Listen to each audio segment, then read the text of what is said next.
Okay, great. So I'm just going to go over the grease system stuff with you real quick, and then we'll talk about the other work that was done on your car. I'm going to pull up the invoice so I can even remember, because I've been working on it like on and off since it's been here. So starting right off, yeah, that's a diesel tank underneath. This is now the grease tank up here. It's filled from the side. Fill, vent. This is a side tube. You can see it's filled up to here. That's just so that when you're filling it, because it's not like you're going to pull up to a gas station and you're going to have enough fuel pressure it's going to kick off a fuel pump. You're probably going to be pouring it in here, and it would be nice to be able to see when you're getting to the full mark before it starts pouring out of the fuel fill. You can always watch the fuel gauge too, so and see it come up, but you'll probably fill faster and the fuel gauge will come up. What's on the tank? Sending unit, that's what's in the center there. And then the fuel pickups and returns are over there on that side. The bigger hoses, that's coolant. Coolant circulates through this fuel tank through a heat exchanger that just kind of runs the length of the tank. Then in the middle of the tank they put a baffle there so the fuel doesn't slosh back and forth. The fuel pickup is married up with that heat exchanger, so all the fuel that's coming up, it's almost acts like the hot box fuel pickups, to where it's just very efficient. It just dissipates the heat through the tube. From there, it runs into your fuel filter. So it's a 2-micron spin-on style fuel filter. That's an electric key-on heater wrap on the outside. I think it's about 150 to 180 degrees. It's not like so hot that you're going to burn yourself if you touch it. Yeah. But you don't want to like set groceries up against it. It'll probably, not be good for ice cream and whatnot. Sure. On the bottom is just like you'll see on a lot of diesel fuel filters, a little drain valve.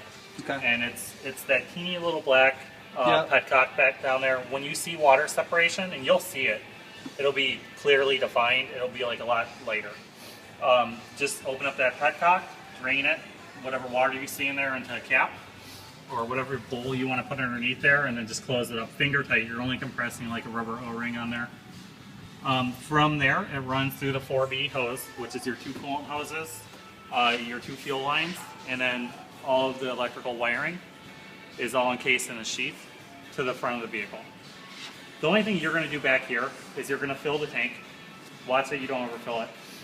When that fuel filter gets restricted, you'll change out that fuel filter.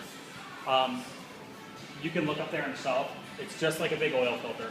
Those are replacement elements up there.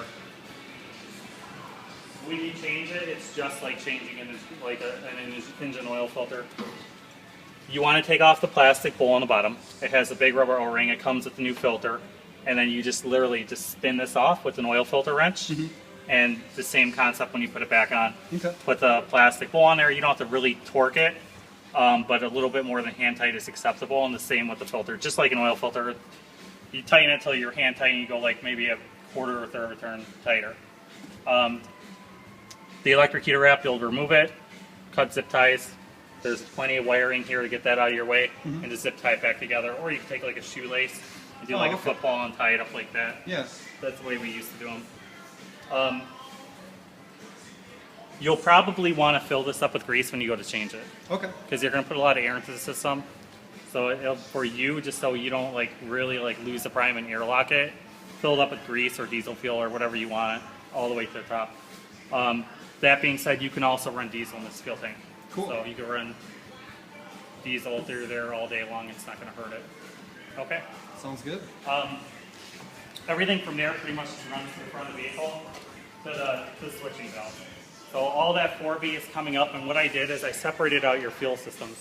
So the way this car came in, you had, there's a lot going on in the back, but essentially all the diesel fuel is coming from the diesel fuel tank through a pre-filter, through the lift pump. The lift pump would pressurize through this fuel filter housing, and then it would go from there into the injection pump.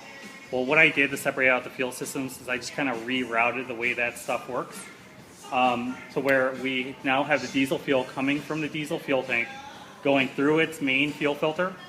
From this fuel filter, it's going to the supply valve, which is a valve at the very end. From that valve, it just goes right into the lift pump. From the lift pump, it goes into the injection pump.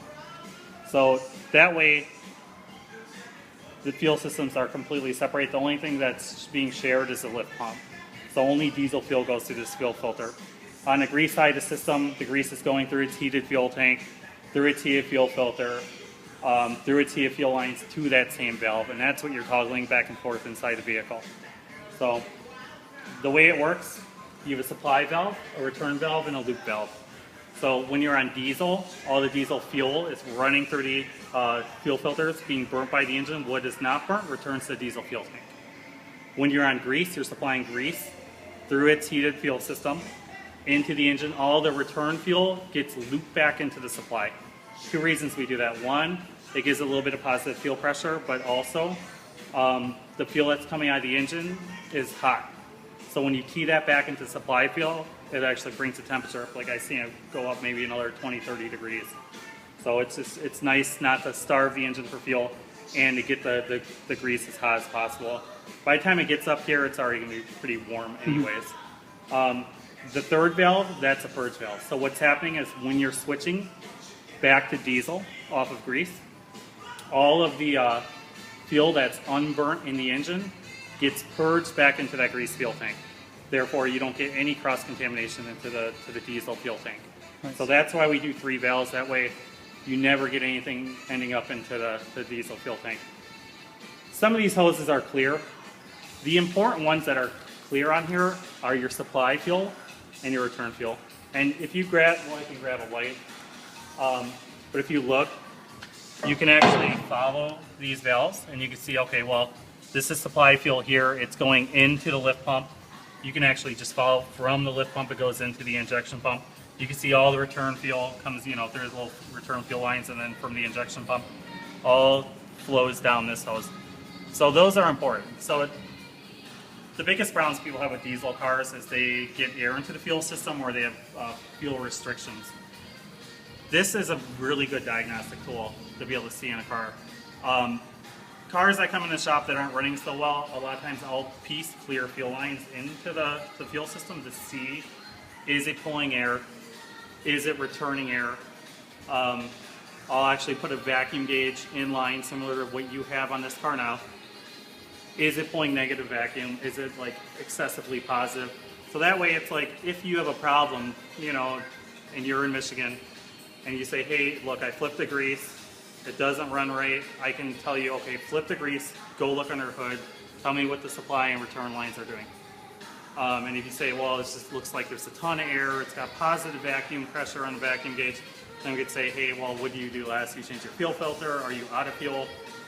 Did some of these hose clamps loosen up? I mean, they're all rubber hoses. You know, they need to be tweaked and tightened after a little while. So, but those are the important ones. I like this clear fuel line, and it's rated really high. It's better than a lot of the rubber fuel injection hose I use, so I try to use as much as I can just because it has such good integrity. So that's why you see the other sections there. Right now you can see, if you look at like the valves, you'll see that like the grease coming in is dark, the diesel is light. So it's kind of nice to be able to say, okay, well, when I pop the hood, I can see them running on diesel, or if you switch to grease, you can actually see that you're running on grease. Of course, it takes a little bit longer. Like if you go in there and start the car up now and switch to grease, you're not going to see it instantly change because you have a loop fuel system. This car's not going to burn a lot of fuel at idle, but going down the road in a few miles, you could pull over and pop the hood, and it'll just be solid grease. Okay. So it's nice to be able to actually see what you're running on. Another reason I do clear fuel lines on these cars is because we put a time delay relay on here so that when you switch back from grease to diesel, you want to let the car run until it's being turned off with diesel fuel in the engine. So what we do is we do what's called a time delay relay, which just times that third valve until we actually see the fuel get clear. So right now, if we were to be running on grease and we want to purge all the unburned fuel into the grease fuel tank, we want to see this run cleared, and on this car it takes about 30 seconds. So I set your purge at about 45 seconds to 1 minute, and you could set it up to 5 minutes. I mean, the longer you flush the car with diesel fuel, the better. The idea is you don't want to run on grease when the car's cold. So you start the car up on diesel, let everything get nice and hot. Cooling system, the car has heat, temperature gauge is halfway up. You switch to grease. Before you turn it off, you want to purge it. So you're shutting the car off on diesel fuel. and you want it to flush for a little bit. That way when you go to start it up the next day, you're not starting up with grease. Otherwise it'll be really hard starting, you'll get coating on your injectors, it'll be bad. So that's how it works. Just so you can see what's here, I don't have everything put together now because I kind of wanted you guys to see a few things before I put it together. You grab it late.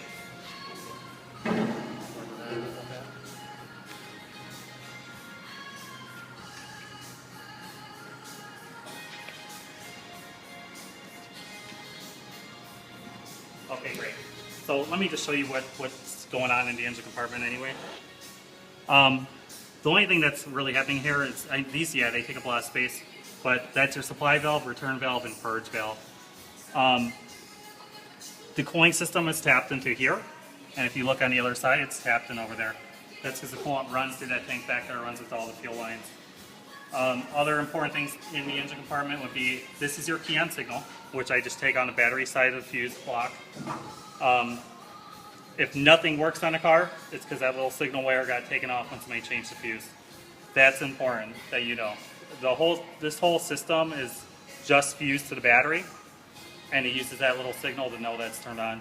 You won't have gauge lighting or switch lighting up or anything like that on the inside if that signal wire gets bumped off. What else is up here? You have two relays here. One relay just controls the valves and that electric heater and your switch and your gauge lighting. The other relay is for that pump that I put on your diesel side of the fuel system. So what we did, and it's what I do on a lot of these older diesel Mercedes, is I put an inline Carter fuel pump back by the diesel fuel tank. It only runs when you're on diesel. We don't want to deadhead it when you're running on grease. So that's what that relay is there for. So whenever you switch it to grease, it'll actually turn that pump off, but whenever the key is on, that pump will actually run. So it's nice because these cars tend to lose their prime and they tend to starve for fuel. This car came in with like a really weird setup where they actually did have a diesel fuel pump back there and multiple switching valves. I left some of them on there, just why not, you know, but I did take a lot of that stuff off. I was actually surprised this car even made it out here because this leaking fuel, those pumps weren't running, so they were probably acting as a restriction on the fuel system. But that's what that is. I just wanted you to see where those two relays, those control everything. That's pretty much it. That signal, those two relays, a fuse for each of the relays. So that's the only things you're going to look at if, for whatever reason, something doesn't work on your car, or you take it in a shop and they change your bearing and they don't reconnect it. You're going to know, because if that diesel fuel pump's not running, you're going to have really negative vacuum. The car probably won't really want to run going down the road too fast. And again, like if nothing's switching or lighting up, that's what you're looking at. So it's kind of cool that you can see everything up here. The other things are, we did an updated glow plug relay kit. That's your new glow plug relay. Okay, the fuse for that is right here inside that little cover. You should hopefully never have to touch it.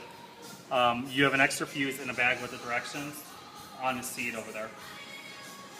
The glow plugs themselves are different now. They're a different style. They're not the ones from like the 70s. They're modern glow plugs that can burn pretty long.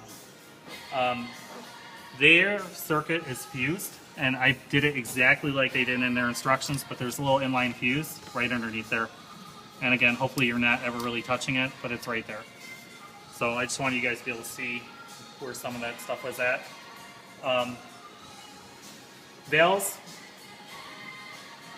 I kind of explained to you like the clear field line concept, whatever. The important ones are supply and return. This is a vacuum gauge, so any fuel system that you're on, it's a mechanical vacuum gauge is going to give you a reading from the inside of the vehicle.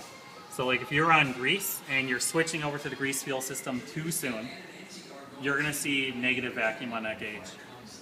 Or let's say you put bad grease in the fuel tank or water gets in the fuel tank, it's not going to get past that grease fuel filter. You'll start pulling negative vacuum. So that's the whole point of that, what that gauge is in there for. It's pretty much to monitor the restriction on the fuel system. How hard is the engine working for fuel?